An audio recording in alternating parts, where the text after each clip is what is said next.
A and B, two friends are there. A is going out of the country and that's why he goes to B, his neighbor, and give his dog to B and tells him that please take care of my dog till I come back. And B says that yes, once you are back, I will return back your dog to you. This contract or this agreement is called as bailment. Hey everyone, welcome to Law Simple and Pure. In today's short lecture, we are going to learn what is bailment, what is bailer, what is bailee, and what are the essential conditions for a valid bailment. If there is a question on bailment, begin with introduction. In introduction, you can write about the bailment and give some examples. For example, A is a watch dealer or watch repairer. B goes to his shop and gives his watch to A for repairing. This is a contract of bailment. Okay. If you are hiring a horse from a horse dealer for riding, this is a contract of bailment. If you are going to a car shop and you are renting a car, okay, for some travel, this is a contract of bailment. The word bailment is derived from French word baillir, which means to deliver. According to Indian Contract Act, bailment is a delivery of goods. Okay, so goods are delivered in bailment by one person to another. For some purpose, because of some purpose, goods are delivered from one person to another person. For some purpose, with a condition to return the goods when the purpose is over or otherwise dispose of according to the instructions given by the person delivering them. So it is a contract between two parties, bailer and bailee. A person who delivers the goods is called bailer and the other party is called bailee. Person delivering the goods is called bailer and the person who receives the goods is called bailee. So if you are giving your dog to your neighbor, you are a bailer and your neighbor is a bailee who is supposed to take care of your dog. Broadly speaking, there are two types of bailments. Number one, on the basis of reward they are divided, and number two, on the basis of benefit.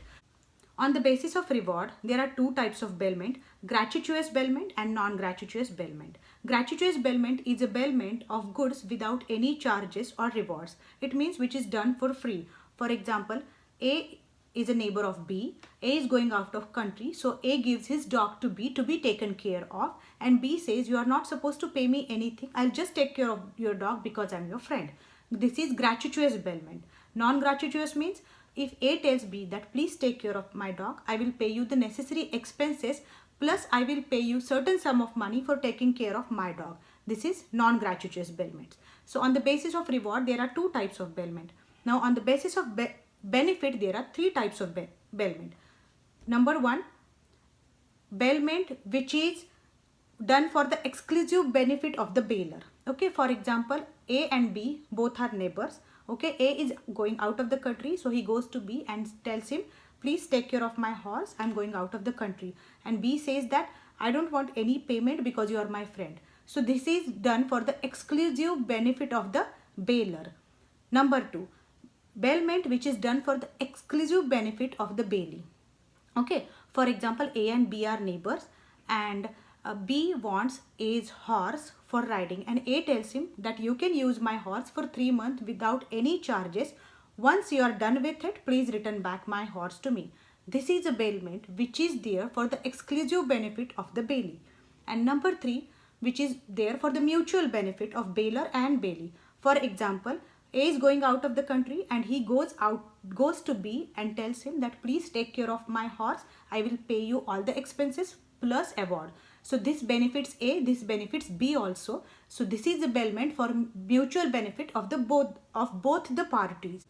Suppose you go to a tailor with your new salwar suit material and you are giving that material to a tailor to be stitched into a suit. This is called as an agreement of bailment. So what are the essential conditions required for a valid agreement of bailment? Number one, agreement between bailer and bailee. So two parties are required for any valid contract, bailer and bailee, because bailment is also a form of contract. So two parties are required for the contract of bailment.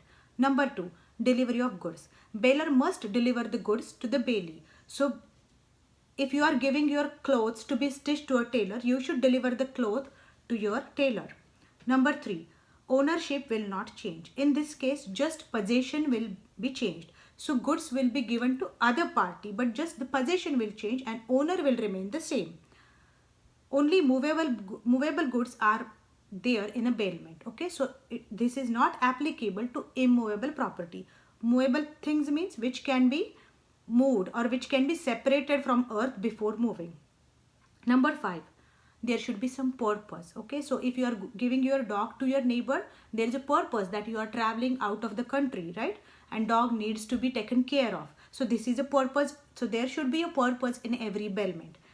Number 6, change in form. Okay, so form can be changed. For example, if you are giving your fabric to a tailor to be stitched in a salwar suit, in this case, that fabric will change in a suit. So change of a form is allowed in case of bailment.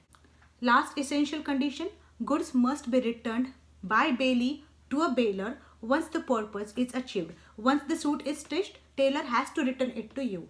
Once a neighbor is back, that dog must be returned by another neighbor to a neighbor who owes the dog. So last condition is goods must be returned back to the bailer once the purpose of that bailment is achieved. So this is about bailment in general. What is bailment? What are the essential conditions of bailment? Okay, define bailment. What is the definition? Bailment is a delivery of goods by one person to another for a purpose with a condition to return the goods when the purpose is fulfilled or otherwise dispose it of as per the instruction of a person who is giving it. There are two parties, bailer and bailee, and there are some essential requisites. And what are the requisites? There should be an agreement between bailer and bailee. Second, delivery of goods from bailer to a bailee. Number 3, ownership will not change in this case, just possession will change. Number 4, bailment is applicable only for movable goods and not immovable property. Delivery should happen and there should be some purpose behind it.